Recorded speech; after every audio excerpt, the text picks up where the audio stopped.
Although the faces you see in the story are actors, their story is very true.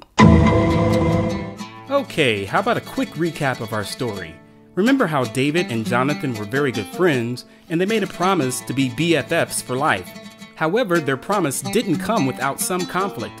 You see, David worked for Jonathan's father, King Saul, and David had an awesome job as the music dude for the king's palace. And things were cool until Saul started to feel some kind of way because David was getting way more props from the peeps than him. That's when Saul wanted to, let's just say, make David sleep with the fishes. So then Jonathan helped his BFF David escape from his father, King Saul's wrath. Well, then Saul and his peeps went into battle, and during this war, King Saul and his sons, including Jonathan, all died in battle. That didn't stop the family name, because Jonathan had a son. Now the son's nurse, or what we might call today, his nanny, feared for his life.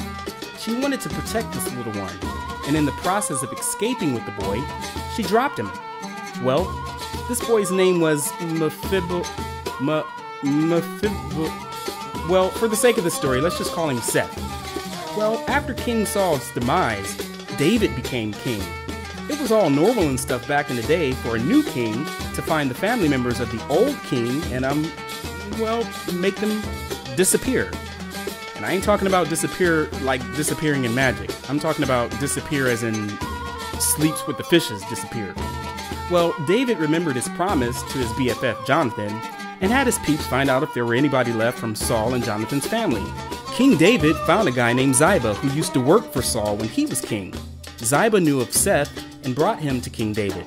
Now David did something super cool to like the millionth power. David chose grace over law and tradition. He didn't want to harm Seth.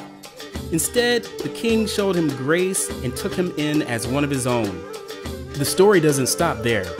This Bible story is a lesson for us still today.